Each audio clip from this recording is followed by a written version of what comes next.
os olvidéis de los que pusieron el cimiento de nuestra fe, nos olvidéis,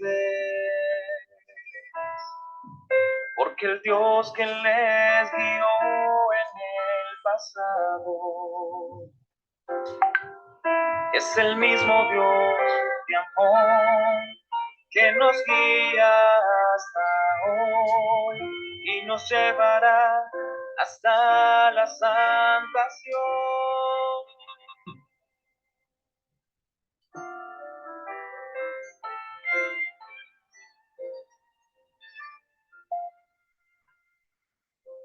No os olvidéis de ese grupo que esperaba atento a un Salvador que no volvió, pero hallaron a la luz de su fracaso que en los cielos hay un juez, que su juicio comenzó y que cercano está el día del Señor. Y no tenemos ya más nada que temer del porvenir, a menos que olvidemos al Señor y Dios. Y no tenemos ya más nada que temer del porvenir, si vemos como en el pasado nos guió. Si vemos como en el pasado nos guió.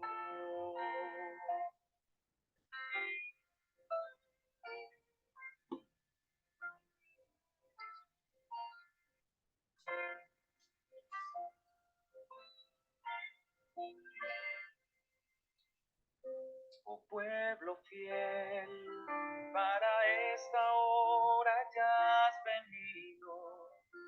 Dios te llamó, no lo olvides, pues aquí está la paciencia de los santos. Guardarán la ley de Dios, tendrán la fe de mi Jesús, los que saldrán de las tinieblas a la luz. Y no tenemos ya más nada que temer del porvenir, a menos que olvidemos al Señor y Dios. Y no tenemos ya más nada que temer del porvenir, si vemos como en el pasado nos guió. Y no tenemos ya más nada que temer del porvenir, a menos que olvidemos al Señor y Dios. Y no tenemos ya más nada que temer del porvenir, si vemos como en el pasado nos guió. Si vemos como en el pasado nos guió. Si vemos como en el pasado nos guió.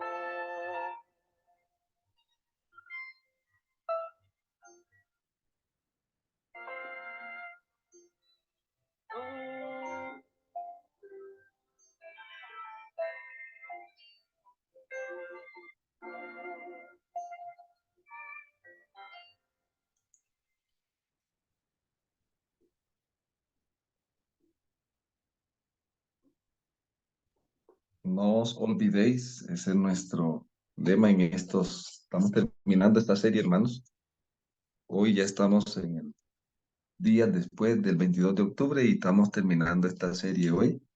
Les animamos para que lo que continúa en este curso intensivo de preparación, pro-preparación del remanente para la lluvia tardía inminente, ¿cierto? ¿Sí? Ese es el tramo en el cual estamos, así que ya hemos orado, hermanos, vamos a continuar en esta hora y vamos a la palabra del Señor, ¿verdad? Eh, en esta mañana nos ubica la palabra del Señor, así que vamos, hermanos, a leer esta promesa. Mateo 12:40, ¿sí? Mateo 12:40, alguno lo puede leer, y 41. Eh, Vamos a tratar de entender todo esto y en el tema de hoy vamos a ubicarnos, hermanos. ¿Alguien lo puede entender, por favor? Mateo 12:40. Dice así, pastor, como estuvo Jonás en el vientre del pez 3 días y 3 noches, así estará el Hijo del Hombre en el corazón de la tierra 3 días y 3 noches. Los hombres de Nínive se levantarán en el juicio con esta generación y la condenarán, porque ellos se arrepintieron por la predicción de Jonás.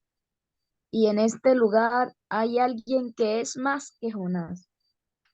Amén. Tremendo, ¿verdad? Miguel, ¿puede leer, por favor, Mateo 24, 39, para mirar el contexto? Mateo 12:40, perdón, Mateo 12:39. 12:39. Sí, Dice así, él respondió y les dijo, la generación mala y adúltera demanda señal, pero señal no le será dada, sino la señal del profeta Jonás. tremendo eso, ¿no?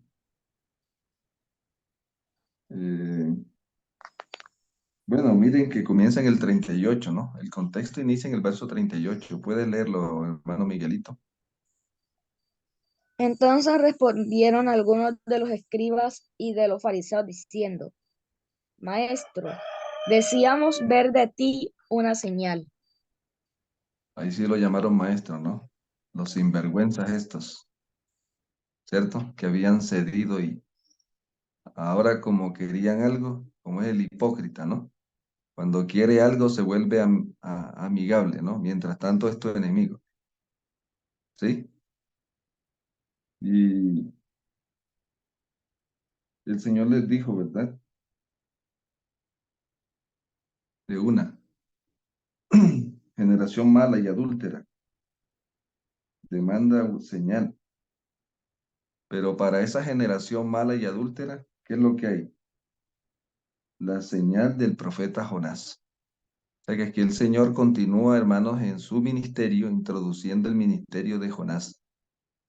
Y es importante esto de Jonás, como estamos estudiándolo esta semana, tipo y antitipo, porque aquí estamos hablando de tipo y antitipo, ¿verdad? Y aquí el Señor es, ¿quién sería el antitipo aquí, hermanos? En este texto, ¿quién es el antitipo de Jonás? El Señor está colocando como el antitipo de Jonás. ¿Quién es el antitipo? Nuestro Salvador. Jesús el Muy Salvador. bien. Antes de la destrucción de Jerusalén, el Señor manda un mensaje para evitar el castigo inminente, o al menos no para evitar, porque en el caso de Jerusalén la sentencia estaba, Jerusalén iba a ser destruida, pero eso no significaba, pero eso no significaba que los habitantes de Jerusalén iban a ser destruidos. El Señor iba a obrar para salvarlos, ¿ya? Así Jerusalén se arrepintiera, Jerusalén iba a ser destruida, porque bueno, eso era lo que decía la palabra. Igualmente, si el pueblo se hubiese arrepentido como Nínive, no sabemos cómo hubiese terminado la historia. Pero lo que está queriendo decir el Señor es que había una sentencia para él, de él para en el tiempo de Jerusalén. Se le estaba acabando el tiempo a Jerusalén. En el tiempo de Jonás se le estaba acabando el tiempo a Nínive, ¿sí? Y en el tiempo, entonces, ahora el Señor levanta al Hijo mismo, vino a predicarles, el que envió a Jonás a Nínive, él mismo, no envió a ningún otro profeta, él mismo vino a la tierra cuando estaba la amenaza sobre Jerusalén, el pueblo del profeta, el pueblo de los profetas. Y esto es algo interesante, hermanos, porque aquí dice, manda hacia el futuro, ¿no? Manda hacia el futuro y se arrepintieron por la predicación de quién, de Jonás. Y en este lugar hay alguien que es mayor que quién, es mayor que Jonás. Y Nínive le creyó a Jonás, pero Jerusalén no le creyó al Hijo Eterno, no le creyó al que creó al mundo, no le creyó al que lo sacó de Egipto, no le creyó a Dios. ¿Ya? Es interesante, hermanos queridos, todo lo que ha sucedido ahora estamos aquí cubriendo. El Señor está viviendo en el año, eh, en el año 4000 después del pecado, más o menos, ¿cierto? Sí, 4000 después del pecado. Y esto es interesante. Ahora nosotros, hermanos queridos, eh, en el fin de los tiempos, el Señor levantó a un profeta, levantó a un pueblo, ¿sí? Y es interesante que nosotros entendamos, hermanos, que cuando el Señor levanta a un profeta, no está pensando tanto en el profeta, está pensando en el pueblo. O sea, la razón de ser de un profeta es que hay un pueblo, ¿sí? Y ese principio lo podemos nosotros encontrar allá en el libro de Éxodos 20, versículo 18 en adelante, cuando el pueblo del Señor está ya escuchando a Dios, ellos están oyendo al Señor, ¿sí? Están oyendo al Señor en el libro de Éxodos, allá en Éxodos cuando el Señor está dando los 10 mandamientos, ¿sí? Y entonces el pueblo, ¿qué dice, hermanos? El pueblo dice unas palabras que es interesante aquí. Eh, el pueblo dice, habla tú con nosotros, le dice el pueblo a Moisés. Y aquí es donde surge lo que es el oficio profético, ¿sí? El Señor le está hablando a todo el pueblo. Pero ¿qué pasa si el Señor le habla a todo el pueblo?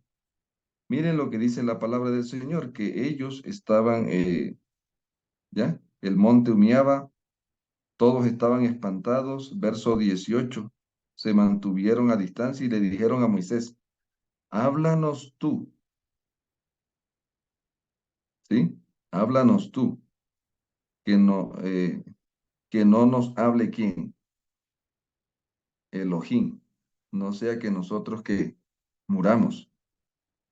¿Estamos? Moisés le respondió al pueblo, ¿sí? Bueno, todo lo que está sucediendo allí. Pero es interesante, yo estaba ayer estudiando esto, hermanos, el llamado personal de Dios y hacer personal el llamado de Dios. El llamado personal de Dios, ¿sí?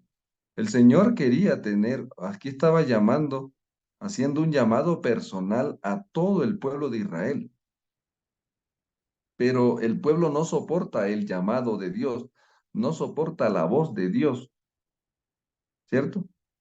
Entonces, el pueblo dice, Moisés, habla tú con nosotros y nosotros oiremos y que Dios te hable a ti para que no sea que nosotros muramos. Entonces, allí nosotros vemos en ese incidente, se muestra bien la naturaleza de lo que es un profeta.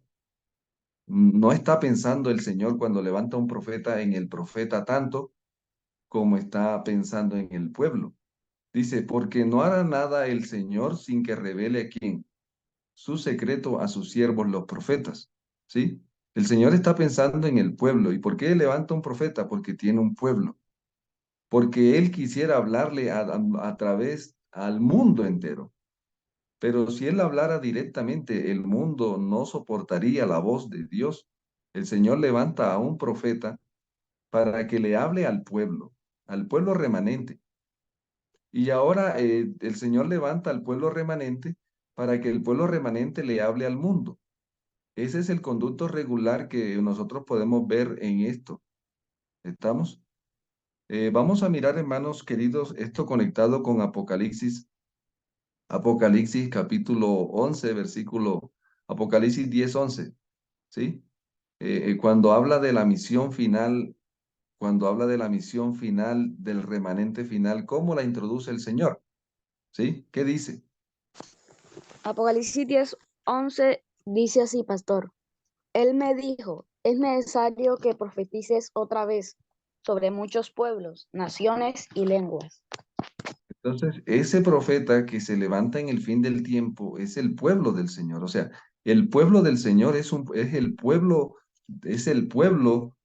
por así decirlo, el pueblo del profeta, o es el profeta en el mundo. O sea, el pueblo de Dios es el profeta en el mundo. ¿Estamos? Por eso estamos hablando del el llamado personal de Dios y hacer personal el llamado de Dios. ¿Cómo así es eso? Por ejemplo, hermanos, muchas veces nosotros queremos un llamado personal de Dios, como el Señor lo hizo, como el Señor lo dijo, llamó a Moisés. Es un llamado personal, el llamado de Jonás fue un llamado personal, ¿sí? Pero resulta que el llamado del Señor era un llamado representativo. O sea, en el profeta el Señor estaba llamando al pueblo del cual venía el profeta. ¿Estamos? Porque es que el profeta hace parte de un pueblo, del pueblo remanente de Dios, ¿sí? Y es la voz de Dios, como lo decíamos, ¿cierto? El profeta es la voz de Dios en el pueblo. ¿Se acuerdan esa función qué hacía el sacerdote?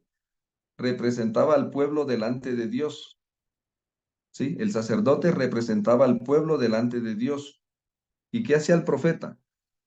Representaba a Dios ante el pueblo, ¿canta? Al remanente de Dios. Y ahora en esa relación del sacerdocio, por así decirlo, y el profeta, el Señor tiene en la tierra un pueblo al cual él dirige, ¿sí? Y ahora entonces es el testigo de Dios ante el mundo, ante el mundo. ¿Estamos? Entonces, en este contexto, hermanos, lo que estamos mirando aquí es que el Señor está diciendo en Mateo, como Jonás, antes de la destrucción de Nínive, él vino. ¿Él vino a quién? Él vino como Jonás antes de la destrucción de Nínive. Él vino como Jonás, como un Jonás antes de la destrucción de quién. ¿Ya? Como antes de la destrucción de Jerusalén. ¿Canta? Ahora, hermanos, encontramos aquí que está tomando el tipo y el antitipo. Pero la pregunta que le quiero hacer, hermano, ¿el tipo reprodujo, el antitipo reprodujo al tipo?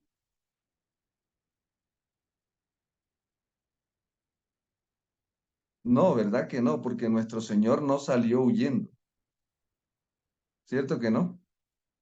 Nuestro Señor no salió huyendo como Jonás. Y aquí lo que vamos a ver es que el antitipo, el Hijo de Dios, el Hijo eterno, nuestro Señor, mejoró al tipo. ¿Me están entendiendo? O sea, la experiencia del Hijo de Dios, de nuestro Salvador, hermanos, la experiencia profética de él fue mejor que la experiencia profética de Jonás. O sea, no necesariamente tiene que el antitipo reproducir, no, estamos viendo esto aquí, cómo se aplica, importante esto, ¿no? Porque ahora, hermanos queridos, ¿cuál es el Jonás que el Señor levantó antes del fin del mundo? La hermana Ellen G. de White. Entonces, fíjese, ahora, antes del fin del mundo, el Señor levanta a un que aún Jonás, No, profe. ¿ya? Y usted sabe que lo que estamos hablando es que los profetas están unidos a un pueblo. Por eso, aunque el profeta muere, la misión continúa. Y esto es importante, hermanos, que nosotros lo entendamos, ¿sí? No necesariamente vamos a reproducir, pero sí nos va a ayudar la experiencia típica para entender la antitípica. Eso es Eclesiastés 1:9, lo que fue, lo mismo que será. ¿Cómo puedo entender lo que no ha pasado comprendiendo lo que qué? Comprendiendo lo que no ha sucedido? Entonces, aquí hay luz para el pueblo de Dios en el fin del tiempo. Ahora, hermanos queridos, vamos a preguntarle, ¿contra quién predicó Jonás? ¿A qué ciudad le predicó Jonás? A Nínive. Muy bien. ¿A qué ciudad le predicó nuestro Señor cuando vino a la tierra? Jerusalén. Jerusalén. Muy bien. ¿Y el remanente final a qué ciudad le predica? El remanente final. ¿Cómo se llama esa ciudad en Apocalipsis? La Gran Babilonia. Cata. Hay una gran ciudad, Apocalipsis. ¿Sí? Miren que hay una gran ciudad allá. Nínive era una gran ciudad. Jerusalén se convirtió en una gran ciudad, ¿ya? Que estaba amenazada por los juicios de Dios. Y ahora en el fin del tiempo hay una gran ciudad. ¿Y cómo así que hay una gran ciudad? Bueno, lee Apocalipsis 14, 18:2. ¿Qué dice? ¿Qué dice Apocalipsis 18:2? Alguien que me ayude, por favor.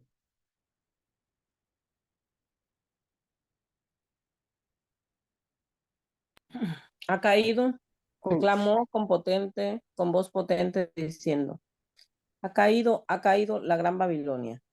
Muy Se ha bien. convertido en ¿Y qué? habitación de demonios, Uno, en guarida de todo espíritu inmundo dos. y en albergue de toda ave inmunda y aborrecible. Muy bien. Escuche eso, ¿no? Ha caído, ha caído. Ahora, ¿cómo diría el mensaje ese allá en Nínive? ¿Alguien me puede ayudar? ¿Cómo diría ese mensaje en Nínive? Podría decir así, pastor. El mensaje de Clamó, Jonás a Nínive, ¿cómo diría? clamó con voz potente diciendo, ha caído Nínive, y se ha convertido en una habitación de demonios. No, tiene que ponerle la gran ciudad. Se olvidó Ha, Miguelito. ha caído la gran Nínive. Se ha Nínive, convertido Nínive, la gran ciudad, sígale, sí. ¿Se ha convertido en qué? ¿En qué se convirtió Nínive? en habitación de demonios, en Uno. guarida de todo espíritu inmundo y en albergue de toda ave inmunda y aborrecible. Muy bien. Ahora vamos a ver cómo sonaría ese mensaje de Apocalipsis 18 en los tiempos de Jerusalén. Otro hermano que me ayude, para que no sea Miguelito solamente aquí, estamos en participación. Esto es un estudio, hermanos. Y clamó con voz potente diciendo, ha caído la gran Jerusalén, y se ha hecho habitación de demonios, guarida de todo espíritu inmundo y albergue de todo ave inmundo, aborrecible. Ya ustedes pueden ampliar el aspecto. ¿Está entendiendo? Y el Señor dice que verdaderamente Jerusalén se convirtió en guarida, albergue y habitación, ¿o no? ¿Cuántas veces purificó el templo el Señor? 2 veces. 2 veces. ¿Y qué sacó del templo? Ustedes la han hecho cueva de ¿qué? ¿Qué le dijo el Señor? La han hecho cueva Ladrones. de ladrones. Hermano, lo que el diablo hizo en el pasado, o sea, el diablo no sigue siendo diablo, ¿o no? Y el pueblo de Dios parece que sigue siendo ingenuo. Como que si al diablo se le olvidó hacer, no ve que viene perfeccionando sus artimañas. ¿Y en dónde tiene puesto el diablo el ojo ahora, hermanos? ¿En dónde? En En el el remanente. remanente. ¿Ya? ¿En qué quiere convertir Satanás a la iglesia adventista del séptimo día? En habitación de demonios. Sí. Sí, ¿qué Guarida de más? toda ave inmunda y aborrecible. ¿Y qué más? Son 3. Habitación, guarida y albergue. ¿Alguna vez yo le explicaba eso, se acuerda? O sea, Ujú. Satanás tiene tres modalidades para vivir, para intervenir en una vida, ¿sí? Tiene tres modalidades. ¿Cuáles son las tres modalidades? Habitación, guarida y albergue. ¿Cómo así? Habitación, guarida y albergue. ¿Qué quiere decir eso? Ah, bueno, entonces, cuando el diablo tiene habitación, es porque tiene ¿qué? Tiene las llaves. Cuando usted alquila una pieza, yo estoy haciendo una aplicación. Cuando tiene una pieza, ¿no? Y usted alquila una pieza de su casa, tiene habitación. Usted le entrega la llave al inquilino, ¿cierto? Entra cuando quiere, sale cuando quiere. Tiene llaves, tiene derechos especiales, ¿sí? Esa es una modalidad.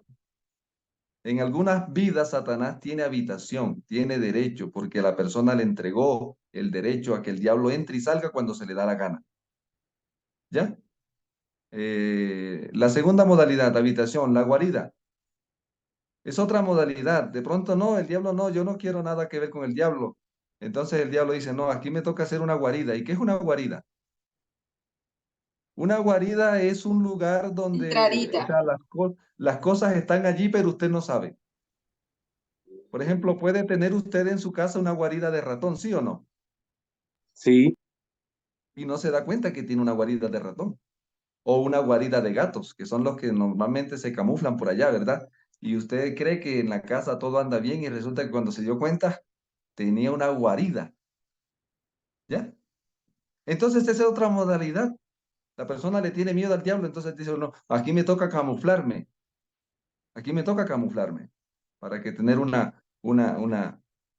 ¿ya? Esa es guarida. Ah, ahí está, el Satanás y tiene una guarida ahí, ¿ya? Anda con el diablo, pero él habla en contra del diablo. ¿Sí me entiende? Habla en contra del diablo, pero él anda con el diablo porque las cosas que hace lo revela, ¿sí? Y la otra, el albergue. ¿Cuál es el albergue? ¿Qué es un albergue? Temporal, pastor. Viene ahí de vez en cuando, o sea, Ya. no tiene residencia permanente, pero ¿qué hay ahí? Ah, ¿están entendiendo, hermanos?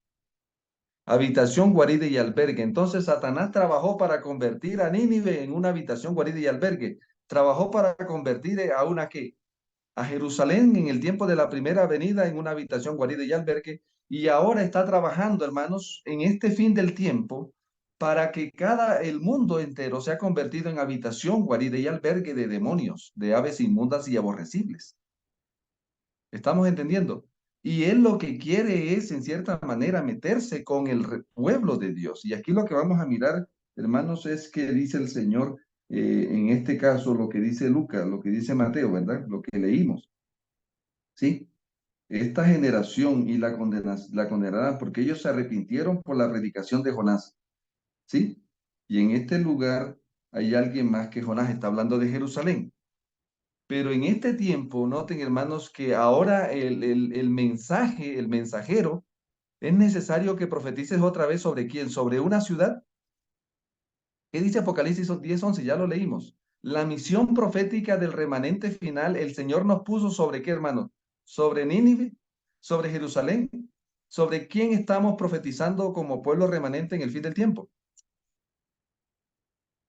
¿Sobre quién, hermanos? sobre toda eh, nación, pueblo, tribu y lengua. Tribu, lengua y pueblo. Apocalipsis 14:6, el mensaje va a toda nación, tribu, lengua y qué. El mensaje de los tres ángeles, el evangelio del fin del tiempo. Yo le llamo, hermanos, el evangelio del fin del tiempo. Y hermanos, aquí hay que hacer un trabajo de reseteo mental, como dice, porque es que el tema de la palabra evangelio.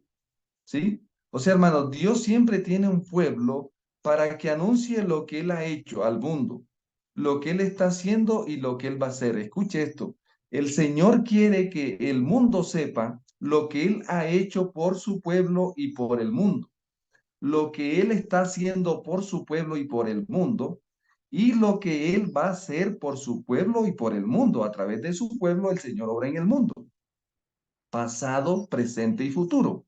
Por ejemplo, hermanos, en el tiempo de Israel en el Antiguo Testamento, ¿Para qué el Señor levantó al Israel? Usted lo puede buscar allí. Me seréis un reino de sacerdotes en el libro de Éxodo 19. ¿Sí? Entonces, ¿cuál era la misión del Israel, del Israel de donde Moisés era el profeta? El profeta, la voz de Dios al pueblo y al mundo, para que ellos le dieran a conocer lo que el Señor había hecho en Egipto, ¿ya? Lo que estaba haciendo en el desierto y lo que iba a hacer en la Canaán, ¿qué cosa, hermanos? En la Canaán terrenal. ¿Me está entendiendo, hermanos? ¿Sí? Entonces, la idea de Dios era que eso que él había hecho en Egipto, lo que había hecho en el monte Sinaí, lo que había hecho en el desierto, llegara a todos los habitantes del mundo a través de quién, hermanos. Debía llegar esa información a través del pueblo de Dios. ¿Sí? Entonces Dios le habla al profeta, el profeta le habla al pueblo y el pueblo se convierte en un testigo de Dios ante el mundo. Lo que estamos hablando, me seréis testigos. Ese es el conducto regular que presenta la palabra. ¿Estamos? Entonces, el profeta es un testigo de Dios ante quién.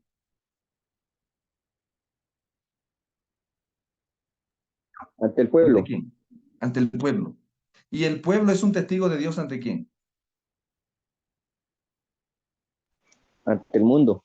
Exactamente. Ese es el conducto regular general, ¿sí? Que usted debe mirar y ya usted sabe lo que hemos estudiado sobre los conductos regulares en los temas pasados, pero es importante, hermano, ¿cierto? Que el profeta le habla al pueblo y a veces el Señor, en este caso como a Nínive, a Jonás, el Señor mandó ¿a quién? A Jonás, a Nínive, ¿ya? Canta. Él le habla al pueblo y le habla al mundo, en este caso de su tiempo, ¿verdad? Entonces, vamos a hablar de la iglesia apostólica. La iglesia apostólica, el Señor la levanta, el Israel del lugar santo, el Señor lo levanta para, hermano, para que le anuncie al mundo lo que el Señor hizo en el monte Sinaí, lo que el Señor hizo en el desierto y lo que hizo en la entrada a la Canaán terrenal. Para eso el Señor levantó al Israel apostólico. No, hermano. El Señor levantó al Israel apostólico para que continuara el relato de los hechos y dichos de Dios en la historia. ¿Estamos? Entonces ahora la iglesia apostólica llena del Espíritu llena al mundo de lo que el Hijo había hecho, ¿sí? De lo que el Hijo hizo en su ministerio terrenal, ¿ya? De lo que estaba haciendo, ¿en dónde? En el cielo por ellos y por el mundo. ¿Qué estaba haciendo el Hijo en su tiempo por el pueblo y por el mundo? Y lo que iba a hacer, lo que iba a hacer. Siempre vamos a ver que el Señor se levanta a un pueblo para que anuncie al mundo y mantenga vivo ante el mundo los hechos y los dichos presentes del Señor. Lo que el Señor hizo. Y lo que hizo en Egipto refuerza lo que hizo en Jerusalén. Y lo que hizo en el desierto refuerza lo que hizo acá. O sea, es una cadena que va sumando hasta que se forma una cadena más adelante. Pero a la par, hermanos queridos, el Señor levanta a un pueblo y levanta a un pueblo y ahí le da el don profético para que el pueblo, no solamente el Señor quiere que el mundo conozca lo que Él va a hacer en favor del mundo, también el Señor está interesado en que el mundo conozca, el pueblo de Dios conozca lo que Satanás va a hacer, lo que Satanás ha hecho, lo que Satanás estaba haciendo. O sea, la obra doble del pueblo de Dios es anunciar lo que el Señor ha hecho, lo que está haciendo y lo que va a hacer en favor de su pueblo y del mundo que recibe el mensaje que le envía. Pero también el Señor revela luz para que desenmascarar a Satanás y el pueblo comprenda lo que Satanás ha hecho, lo que Satanás estaba haciendo en su tiempo y lo que Satanás iba a hacer en el futuro. ¿Estamos? Eso se llama verdad presente. ¿Ya? La verdad presente del Cordero desenmascara las mentiras presentes del dragón. Por eso es tan importante todo esto que hemos estado haciendo, los anclajes, ¿cierto? ¿Ya? Y ahora entonces, fíjense, hermanos, ahora miren, esta parte aquí, nosotros en el fin del tiempo es necesario que profetices otra vez. ¿Por qué? En el fin del tiempo era necesario que Dios levantara a un pueblo, ¿ya? Escucha, hermano, Dios levantara a un qué? A un pueblo. Pregunta, hermano, ¿qué es primero, el pueblo o el profeta? El pueblo. El pueblo, Interesante esto. No es primero el profeta y luego el pueblo. Dios levanta a un profeta porque ya tiene un pueblo.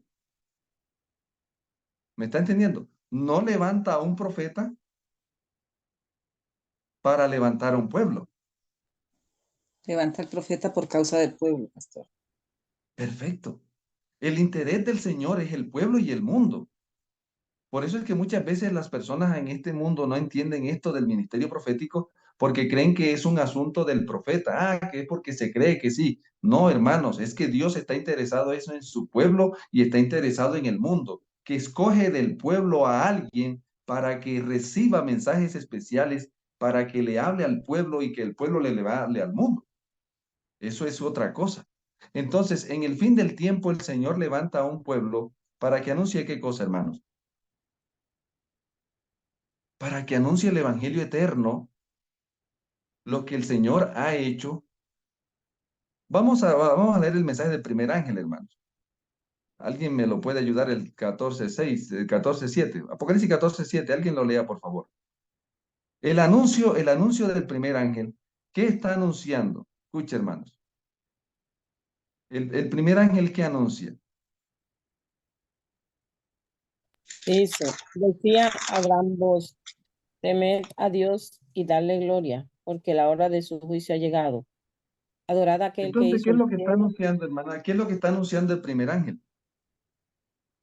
la hora del Lo que juicio. Dios estaba haciendo en su tiempo, en el tiempo de la proclamación, lo que iba a hacer o lo que había hecho.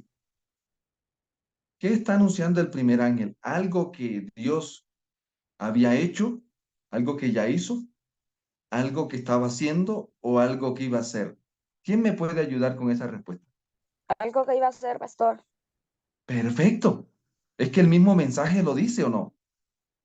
Temed a Dios y darle gloria, porque la hora de qué ya había llegado la hora del juicio, hermano. No. Este mensaje anuncia qué cosa? Anuncia el inicio, o sea, el juicio todavía no en el tiempo del primer ángel el juicio no había comenzado, ¿o sí? ¿Qué dicen ustedes? En el tiempo del cumplimiento profético del primer ángel no había comenzado, pastor. no había comenzado. O sea, este mensaje se predicó antes de 1800, ¿qué? De 1844.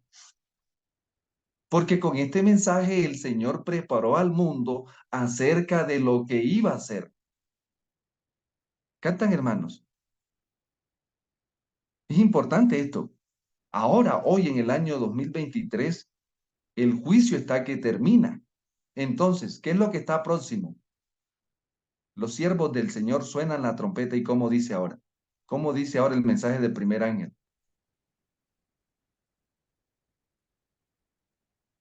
Temed a Dios y darle gloria, porque la hora de su juicio está que termina. Entonces, fíjese, siempre los mensajeros están anunciando algo que Dios va a ¿qué? Que Dios va a hacer. Que para que la gente entienda lo que Dios va a hacer, tiene que entender lo que hizo, es otra cosa. ¿Me están entendiendo? Y lo que está haciendo son tres cosas importantes. ¿Ya? El mensaje del primer ángel, del primer ángel está anunciando lo que Dios iba a hacer. La hora del juicio está que llega. ¿Y cuándo llegó la hora del juicio, hermanos? ¿Cuándo inició? 28 de octubre de 1844. Perfecto. Entonces, hoy hay que anunciarle al mundo que la hora del juicio está que, ¿qué? ¿Sabe el mundo que la hora del juicio que inició en 1844 está que termina, hermanos? ¿Sabe el mundo eso? No.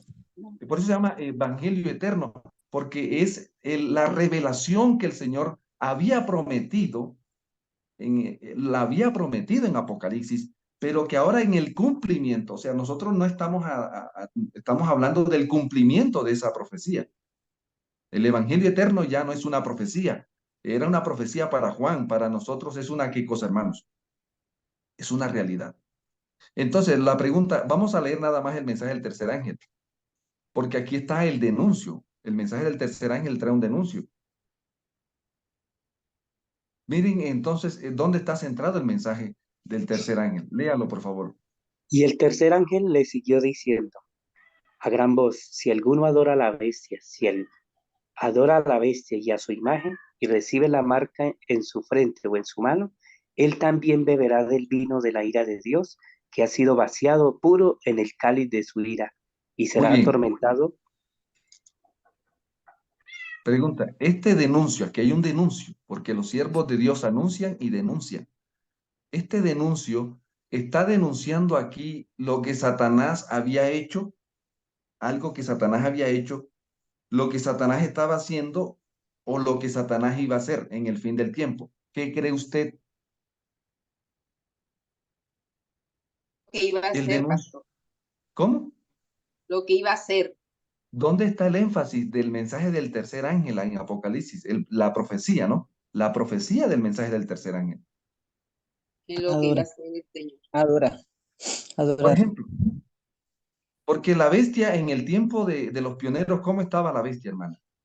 ¿Cómo estaba la bestia? Herida. Herida, exactamente. Pero aquí la está declarando como que ya no está herida, está otra vez en función. Y si alguno rinde homenaje a la bestia o su imagen, o sea, estaba hablando de la obra que Satanás iba a hacer en el fin del tiempo. O sea, el evangelio eterno está concentrado, hermano, en anunciar lo que Dios hace y denunciar lo que Satanás también va a qué. Porque nosotros Hacer. tenemos que estar en guardia como pueblo de Dios. ¿Me está entendiendo? Entonces, hermano, escuche esto. Dios levantó el Israel del lugar santísimo para que le predique al mundo lo que predicó la iglesia apostólica, el Israel del lugar santo. No, ¿Cree usted eso, hermano? ¿Acaso el evangelio de la iglesia apostólica no fue el evangelio que Dios mandó antes de la destrucción de qué? Antes de la destrucción de Jerusalén, ¿sí o no? ¿Y cuál fue el evangelio que llegó a Nínive? El evangelio de Jonás.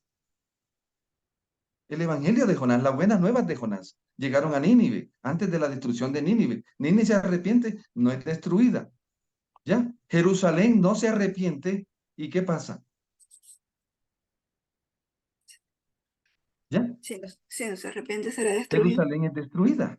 Y ahora, amados hermanos, el Señor está mandando el último evangelio y no me dice usted que usted le va a predicar a este tiempo el evangelio de Jonás a Nínive o el evangelio del Señor a Jerusalén.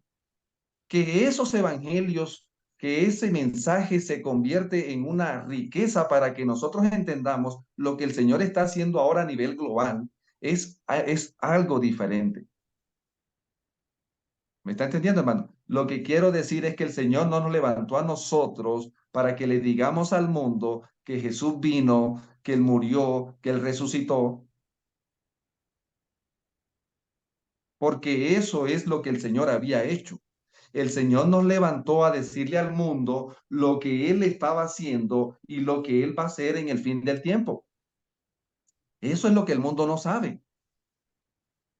Entonces, hermanos, en este caso, como estamos en el cierre hoy de todo esto, hermanos, queremos que nosotros miremos, porque mire, leas el capítulo 21, hermano.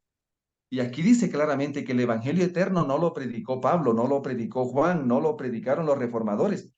¿Alguien puede leer, por favor, aquí, hermano? ¿Sí? Aquí, capítulo 21, en la primera parte. Vamos a tomarnos hoy este regalo, hagámonos este regalo, hermano, porque es importante que nosotros entendamos hoy el mensaje y los mensajeros.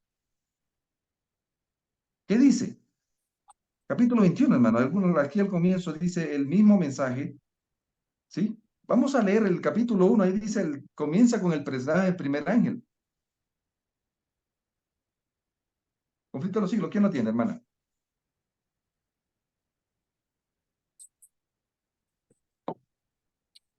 No me digan que están desarmados porque corren peligro. El de capítulo 21 dice, en la profecía del primer mensaje angélico, en el capítulo 14 del Apocalipsis, se predice un gran despertamiento religioso bajo la influencia de la proclamación de la próxima venida de Cristo. ¿Qué era el primer ángel, hermana? ¿Qué era el primer ángel, hermana Silvia? La proclamación de la Era una próxima profecía que describía lo que Dios iba a hacer. iba a despertar un gran despertar religioso bajo la influencia de la ¿qué? De la Despertamiento. proclamación de la segunda ¿qué? Venida de De la Cristo. segunda venida del Señor. Ya no de la primera venida. Ahora vamos para adelante, iglesia. Vamos para la segunda venida. Siga leyendo. Se ve un ángel volando en medio del cielo, teniendo un evangelio eterno que anunciar a los que habitan sobre la tierra, a cada nación y tribu y lengua y pueblo. Una buena nueva, una buena nueva. Porque la buena nueva es que el Señor va a volver a la tierra. ¿Ya? La buena nueva en el tiempo antiguo era que el Mesías iba a venir por primera vez. Ahora la buena nueva es que el Señor va a volver por segunda vez a la tierra. Vamos para adelante, no para atrás. Que lo que sucedió atrás refuerza lo que yo voy a predicar. Estamos hablando, capítulo 21. Conflicto de los siglos, capítulo 21. Siga leyendo, hermana. A gran voz proclamaban el mensaje: temed a Dios y darle gloria, porque la hora de su juicio, porque ha llegado la hora de su juicio.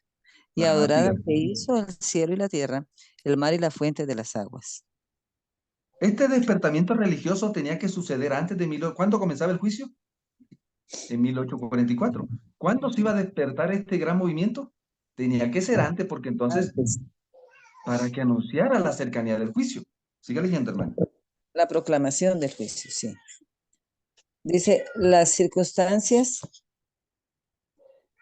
de que se diga que un ángel, el heraldo de esta advertencia, no deja de ser significativo. La divina sabiduría tuvo a bien representar el carácter augusto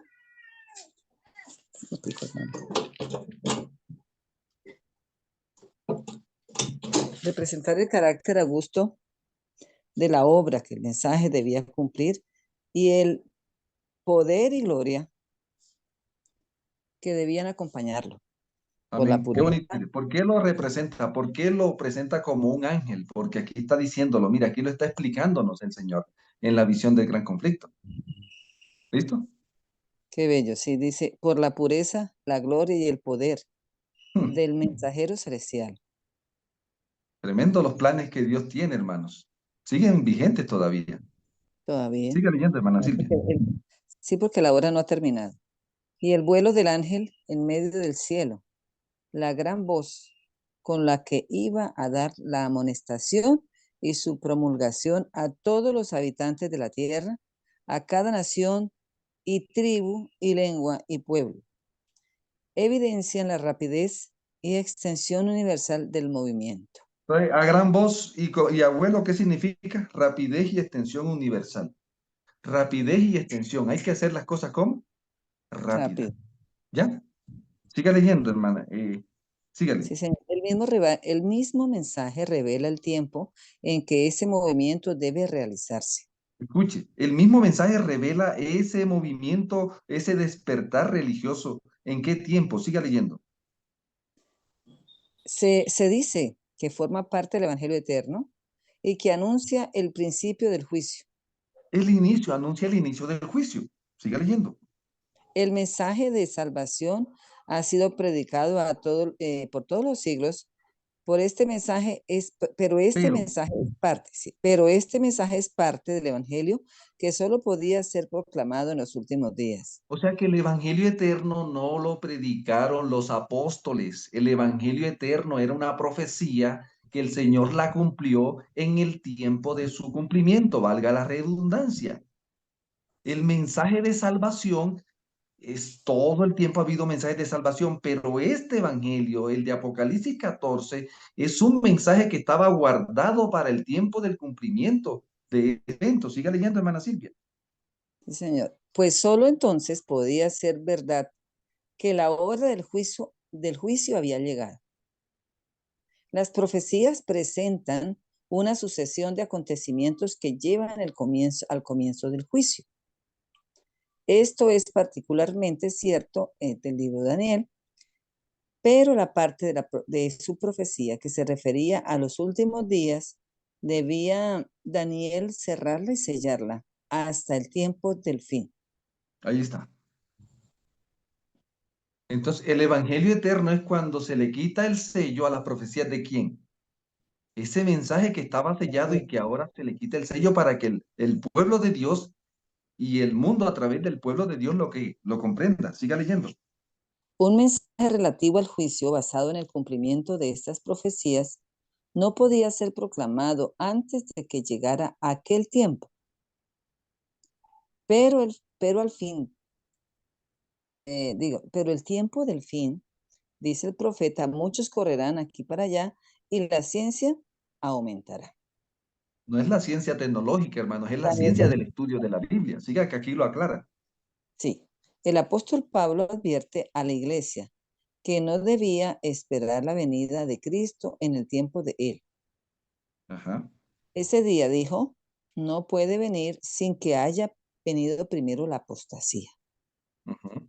Y sin que se haya sido revelado el hombre de pecado, según Tesalonicenses 2:3. Únicamente después de que haya producido la gran apostasía y que se haya cumplido a lo largo del periodo del reino del hombre de pecado, podemos esperar el advenimiento de nuestro Señor. El hombre de pecado, que también es llamado el misterio de la iniquidad, hijo de perdición, y el inicuo, representa al papado, el cual, como está predicho en la profecía, conservaría su supremacía durante 1260 años. Este periodo terminó en 1798. La venida del Señor no podía verificarse antes de dicha fecha. San Pablo abarca con su aviso toda la dispensación cristiana hasta 1798.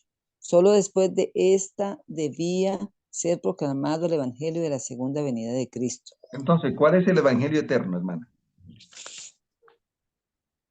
El mensaje de la segunda venida. La segunda venida.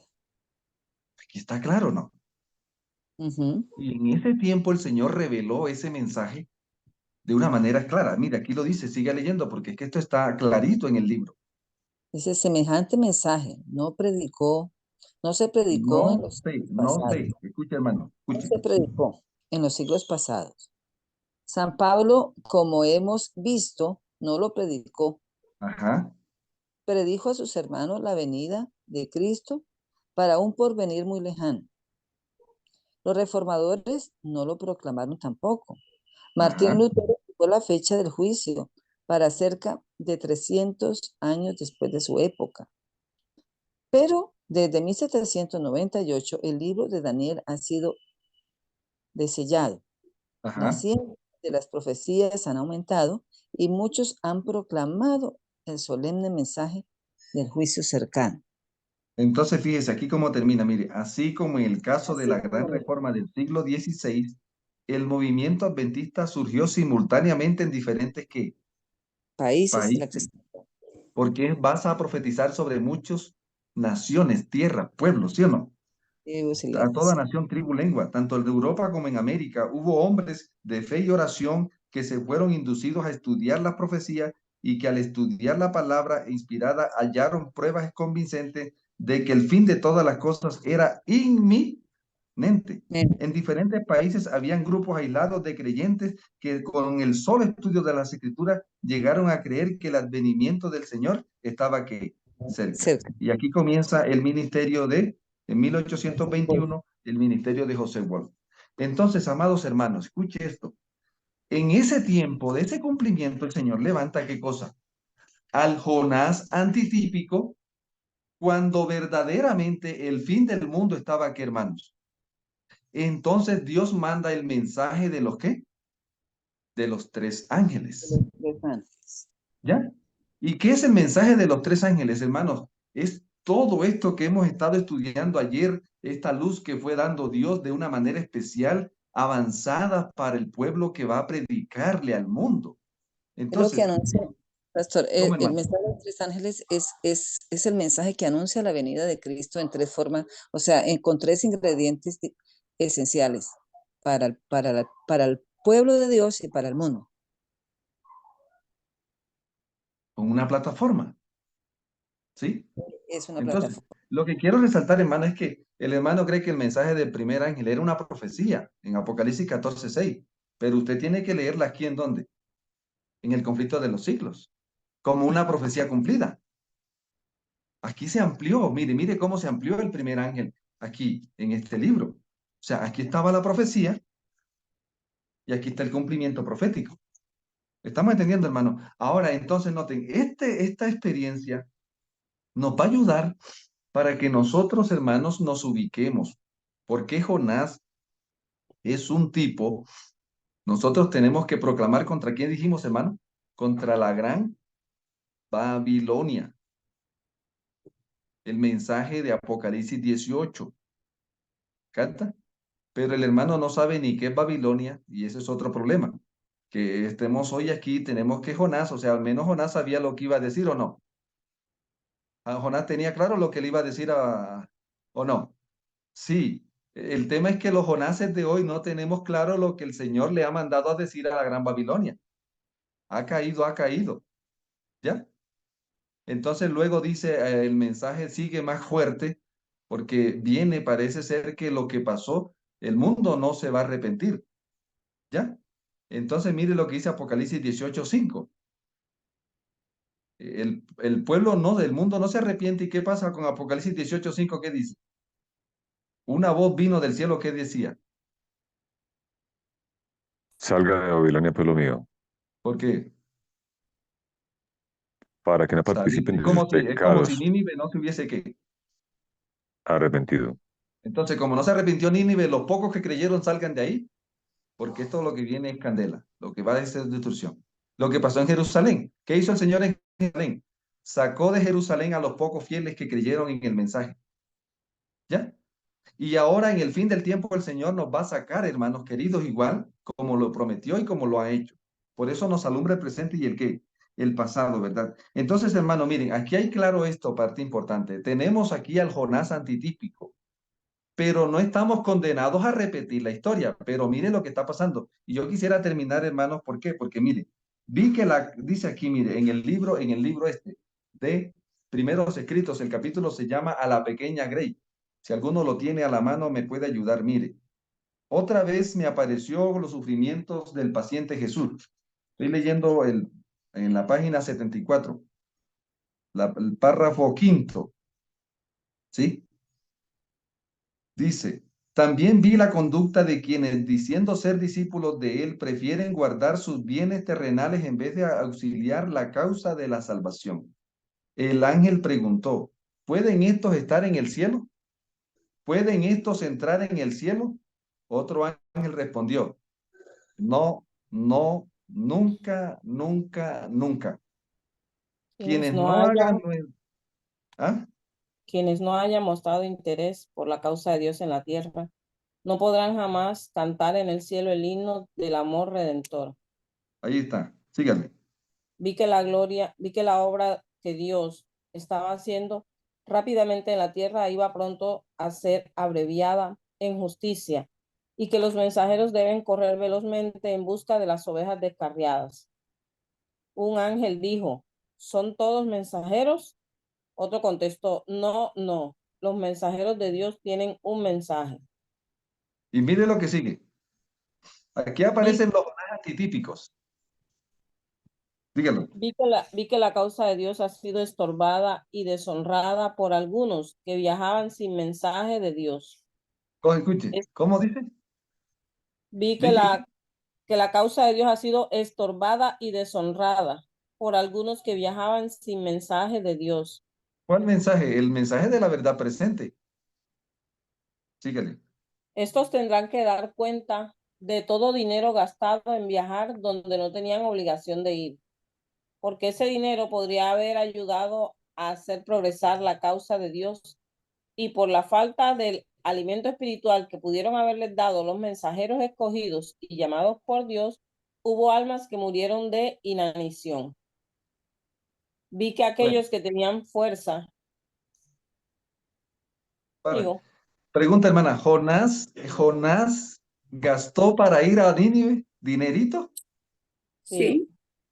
Ay, hermano, aquí tenemos tipo y antitipo.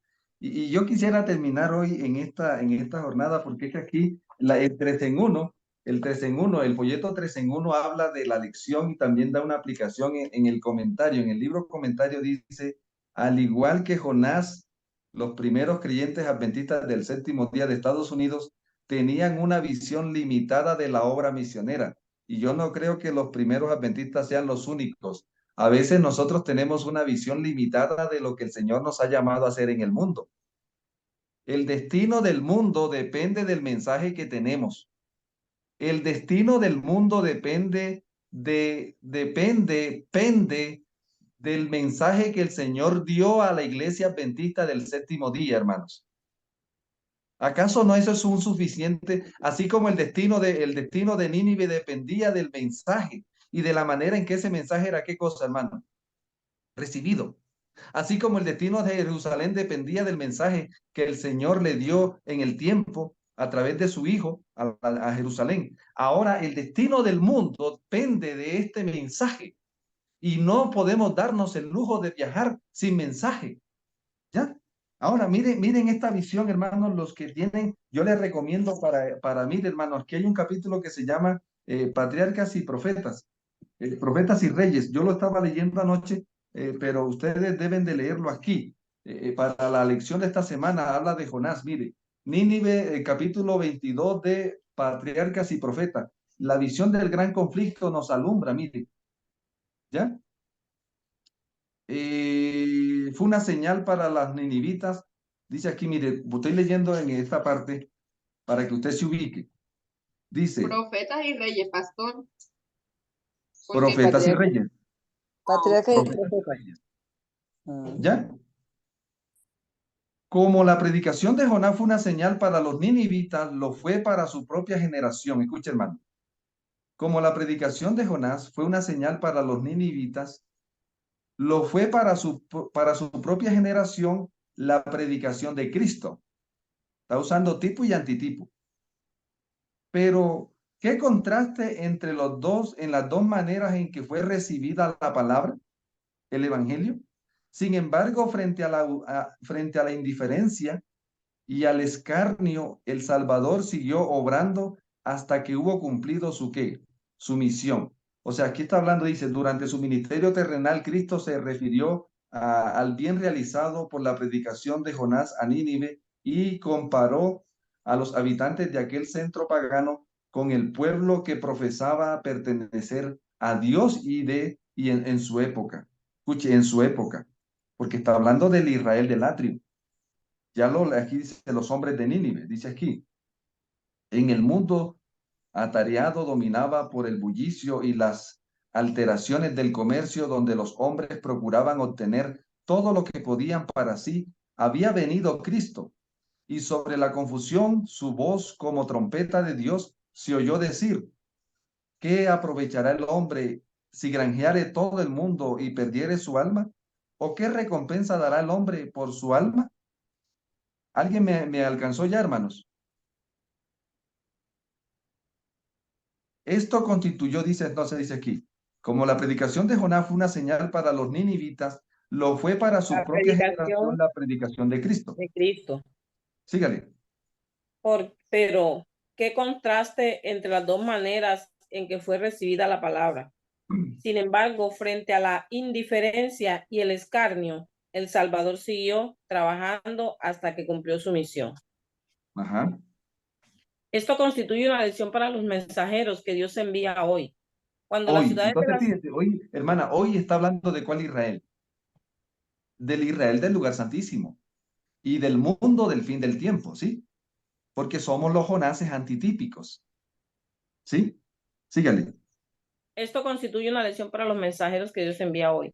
Cuando las ciudades de las naciones necesitan tan ciertamente conocer los atributos y propósitos del verdadero Dios como los ninivitas de antaño. Los embajadores de Cristo han de señalar a los hombres el mundo más noble que se ha perdido mayormente de vista. Ajá. Según la enseñanza de las Sagradas Escrituras, la única ciudad que subsistirá es aquella cuyo artífice y constructor es Dios. Amén. Fíjense, ahora Dios nos está llamando para que evacuemos hacia dónde. ¿Ya? Hacia la nueva qué, hermanos. Un éxodo espiritual hacia la nueva qué. Jerusalén. Hacia la nueva Jerusalén. ¿Y quién es el que conoce el camino hacia la nueva Jerusalén? ¿Quién le señalará el camino a esta gente que no sabe nada? El pueblo adventista conoce el camino que el Señor nos reveló. Siga leyendo. Ya. Dice,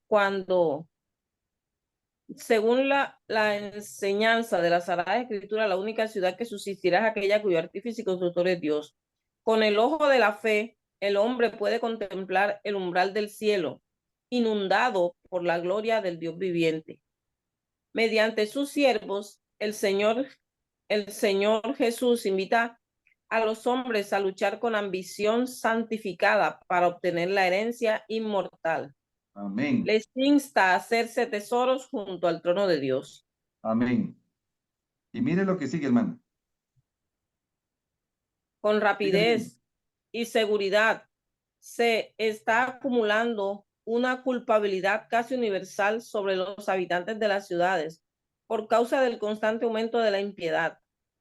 La corrupción que prevalece supera la capacidad descriptiva de la pluma humana. Cada día nos comunica nuevas revelaciones de las contiendas, los cohechos, los fraudes. Cada día nos trae noticias aflictivas de violencias e iniquidades, de la indiferencia hacia el sufrimiento humano, de una destrucción de vidas realmente brutal e infernal. Cada día atestigua el aumento de la locura, los homicidios y los suicidios. Entonces, ¿cómo es ciudad sanguinaria? O sea, nosotros estamos en un mundo sanguinario hoy, hermanos. Muertes a diestra y siniestra, violencia, desorden, ignorancia. Y miren lo que sigue, hermana, porque no hay tiempo, pero yo les voy a leer la que sigue, porque mire, aquí está haciendo lo que está haciendo Satanás. ¿Sí? De un siglo a otro, Satanás procuró mantener a los seres humanos en la ignorancia de los designios benéficos de Jehová. Procuró impedir que vieran los grandes asuntos de la ley de Dios, los principios de justicia, misericordia y amor que en ella se presentan. Los hombres se jactan de su maravilloso progreso y de la iluminación que reina en nuestra época, pero Dios ve la tierra llena de iniquidad y violencia. Los hombres declaran que la ley de Dios ha sido abrogada, que la Biblia no es auténtica, y como resultado arrastra al mundo una marea de maldad como nunca la ha habido desde los días de Noé y del apóstata Israel. Tremendo, aquí estamos hablando, hermanos, ya usted puede seguir, porque aquí está diciendo que en el tiempo del fin siempre van a buscar un culpable, ¿no? Ahora esto se va a complicar más. Estamos empezando a entrar a la tempestad, hermanos. ¿Está comenzando entrando la tempestad? ¿O no? ¿Ya? ¿Cuál es el culpable actual que el mundo tiene sobre los desastres que están viniendo sobre la tierra? ¿A qué se lo están atribuyendo?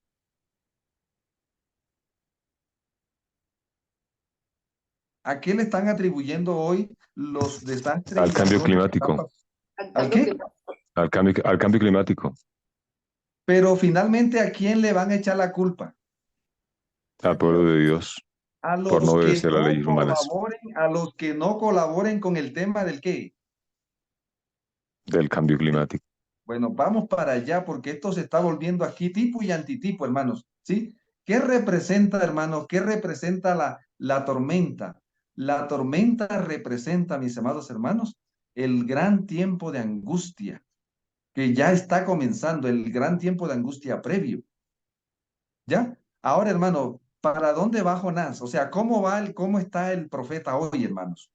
¿Cómo está el profeta? ¿Cómo están los mensajeros? ¿Están los mensajeros sin mensajes? ¿Están dormidos? Mire cómo ahora en nosotros sí se está cumpliendo tipológicamente. Estamos dormidos porque no le estamos diciendo que los juicios que están cayendo sobre la tierra no es lo que ellos creen que es que la misericordia se está retirando de la tierra y cuando el hombre desprecia la misericordia, entonces comienza la operación de la ira. Entonces, ¿cómo va el profeta, hermano? Yo quisiera de pronto aquí terminar esta sección, aquí los minutos que me quedan, hermano. Si usted tiene el libro Testimonios para la Iglesia, tomo 1, ¿hay alguno que lo tiene para ahí a la mano? La página 521. Aquí hay un sueño interesante porque nos muestra verdaderamente que la historia de Jonás en el barco se puede estar repitiendo en nuestra época. Hay alguien que tiene el sueño de Loborot, se llama El sueño de Loborot. Página 521. Testimonios para la Iglesia, tomo 1, página 521. Yo lo tengo, pastor. Puede leerlo, hermana. Desde arriba. Dice, cuando el hermano y la hermana vinieron a Monterrey el 7 de septiembre, me pidieron que lo acompañara a Beatriz Creek. Vacilé respecto a ir con ellos pensando que era un deber seguir atendiendo los ministerios, los intereses de Monterrey y pensando como se lo expresé a ellos que en Beatriz Creek la oposición era escasa. Después de orar por varios días sobre el asunto, una noche me dispuse a descansar pidiéndole ansiosamente al Señor luz sobre el asunto. Soñé que me encontraba con muchos miembros de la iglesia de Battleford viajando en un tren. Los vagones eran tan bajos que casi no podía mantener de pie en ellos. Todos estaban mal ventilados y hedían como si hubieran sido ventilados como si no hubiera sido ventilados por meses. La ruta pobre, la cual íbamos, era áspera y a veces los vagones se sacudían con violencia, algunas veces haciendo que nuestros equipajes se cayeran y otros haciendo caer a algunos de los pasajeros. Teníamos que estar parando para recoger nuestros pasajes y equipajes o para recoger nuestros pasajeros y equipajes o para reparar los rieles. Algunas veces parecía que solo trabajábamos y avanzábamos muy poco o nada. En verdad éramos un grupo de viajeros dignos de lástima. ¿Cómo eran ellos? ¿Cómo eran ellos? Unos pasajeros dignos de lástima. Pregunta, ¿Jonás estaba dando lástima, hermanos? Sí, también. Bueno, ¿para dónde iba Jonás? Vamos a ver para dónde iba Jonás. Sigan leyendo. Si otro hermano encontró, él puede ayudar a la lectura. ¿Quién más lo encontró? De pronto llegamos a una mesa giratoria suficientemente grande como para contener todo el convoy. Para contener todo el convoy. Escucha, hermano. ¿Llegaron a dónde? Dice a la mesa giratoria. A la mesa giratoria. Pregunta, hermano, en la experiencia de Jonás de huir de Nínive, ¿cuál fue la mesa giratoria? ¿En qué punto fue la mesa giratoria en ese viaje? La tormenta. La tormenta. ¿Ya? La tormenta es el punto giratorio. ¿Ya? Aquí nosotros estamos entrando en la tormenta ya como proféticamente está hablando. La mesa giratoria es la tormenta, porque Dios a través de las crisis hace que el siervo dormido se despierte. ¿Ya? Siga leyendo, que aquí está interesante esto. Siga, hermana, leyendo. Los hermanos White estaban allí y cuando salí del tren dijeron, este tren va a dirección completamente equivocada. Escuche, hermana, ¿para dónde debió haber ido el barco de Jonás? Para Nínive. Debió de haber ido para Nínive. ¿Y para dónde iba? Dirección equivocada. Iba en la dirección equivocada. ¿Y por qué, hermano? Porque el profeta estaba dormido. ¿Ya? Este barco va en dirección, ¿qué? Y aquí está comparando a la iglesia adventista. Y ahora el siervo de Dios suena la trompeta. Vamos en un lugar, vamos en una dirección equivocada. ¿Ya? Y para nadie es una evidencia, hermano, de que la iglesia va en un sentido equivocado.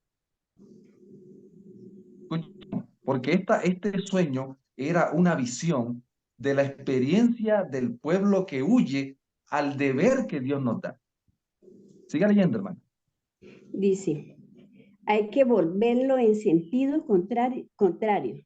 Tanto el hermano White como la hermana White se apoderaron de los manubrios que movían la maquinaria para hacer girar la mesa y tiraron con todas sus fuerzas. Entonces, ¿quiénes nos van a ayudar, hermano? ¿Quiénes nos van a ayudar a girar? A ir a la misión. Nosotros. Los hermanos White. Necesitamos a los hermanos White, hermano. Necesitamos a la profeta. Necesitamos que vuelva otra vez a hacer lo que fue en el gran movimiento adventista, el don profético. Aquí encontramos que ellos, antes, quienes estaban al frente del tren, no eran ellos. Ellos ahora se le pegan a la dirección del tren y comienzan a darle vueltas. Siga leyendo, hermano. Dice, ningún hombre trabajó tan fuerte impulsando un carro manual como lo hicieron ellos en los manubrios de la tormenta.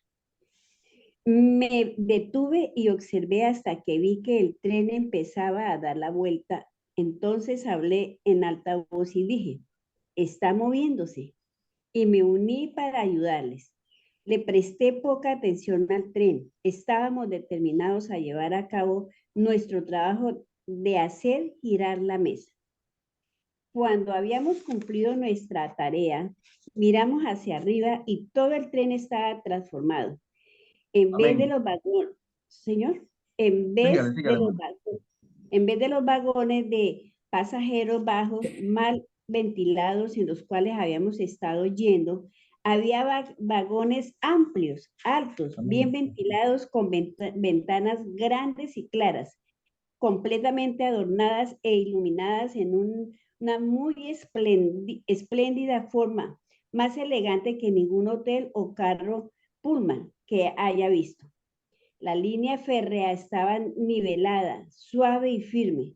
El tren estaba lleno de pasajeros cuyos rostros se veían alegres y felices, aunque mostraba una expresión de confianza y solemnidad. Todo parecían expresar la mayor satisfacción por el cambio que había ocurrido y la mayor confianza en la exitosa travesía del tren. Los hermanos White iban a bordo esta vez y su semblante rebosaba de gozo santo. Al empezar el tren a moverse, yo estaba tan rebosante de gozo que desperté con la impresión en mi mente que el tren tenía que ver con la iglesia de Battle Creek y con asuntos relacionados con la causa en este lugar. Mi mente estaba perfectamente clara respecto a mi deber de ir a Battle Creek y dar una mano de ayuda a la obra allá. Me siento contento porque... Síganme. Dice, me siento contento porque he estado aquí para ver cómo la bendición del Señor acompaña las arduas labores de del hermano y la hermana White al poner los asuntos en orden. ¿Sabe quién tenemos aquí, hermanos? ¿Quién va a poner los asuntos en orden en la iglesia? Los hermanos, la hermana Elena. Los hermanos White y el pastor Lomboroto. Testimonio. ¿Está entendiendo o no? ¿Quiénes le van a ayudar, hermanos, en la tormenta al pueblo remanente a cumplir el propósito que no hemos cumplido? El espíritu de la profecía. Mírenlo, aquí están juntos. Los White, primeros escritos, y el gran movimiento que Adventista. Amados hermanos, estamos en el tiempo del gran despertar, o si no nos quedamos 1000 años dormidos. Este es el tiempo, hermanos, del fuerte pregón del tercer ángel. Pero para poder dar el fuerte pregón del tercer ángel, necesitamos comprender esto. Y hoy vamos, hermanos, el pueblo que sabe por qué está pasando lo que está pasando en el mundo, está callado. El pueblo que sabe por qué es que está viniendo lo que está viniendo, está callado. Y si no hablamos, el Señor nos va a dejar 1000 años mudos. Y las piedras van a ¿qué? Van a hablar. ¿Qué significa, hermano, la palabra que las piedras hablarán? Dios nos dio a nosotros la boca profética. Dios nos dio la boca profética a nosotros, la voz de Él en la tierra en el fin del tiempo. Y cuando dice, si las piedras hablarán, va a poner a hablar a aquellos a quienes no les dio boca profética, van a profetizar. Ya Este es están el tiempo, ellos, mis amados ya hermanos, y ya lo están algunos hablando, pastor, ya lo algunos están están hablando. haciendo. Ya lo Amados están hermanos, este es el tiempo. No, yo digo, hermano, ¿qué es mejor? ¿Que usted despierte en medio de la tormenta o que usted despierte antes que llegue la tormenta? Antes que llegue la tormenta. Este es el tiempo, hermanos. Y cuando yo digo es que hay un tiempo, hermanos, aquí en Primeros Escritos dice claramente que hay un tiempo de angustia previo al gran tiempo de angustia. ¿Sí? Y aquí dice claramente, hermano, mire, vi que Dios tiene hijos que no conocen ni guardan el sábado, no han rechazado la luz referente a él, y que al comenzar el tiempo de angustia, ¿cuál tiempo de angustia? El tiempo de angustia previo. Al comenzar el tiempo de angustia, fuimos llenos del Espíritu Santo cuando salimos a proclamar más plenamente el mensaje el sábado, ¿verdad? ¿Cuándo fue que salió Jonás a proclamar el mensaje? En el tiempo de angustia, cuando estaba en el pez. Muchos adventistas están esperando que la angustia se los trague, en vez de estar despiertos en este tramo de la historia para que gire. No necesito una tormenta para darle un giro a mi vida. No necesito una crisis para darle un giro a mi vida. Hermanos, este es el tiempo para que el pueblo del Señor comprenda a qué nos llamó el Señor y a predicarle al mundo lo que el Señor ha hecho, lo que el Señor está haciendo, lo que el Señor va a hacer, lo que Satanás ha hecho, lo que Satanás está haciendo y lo que Satanás, ¿qué cosa, hermano? Va a hacer. ¿Sabe usted qué va a pasar ahora en noviembre, hermano? En el mes de noviembre en la agenda del enemigo. ¿Viene la CUT 28?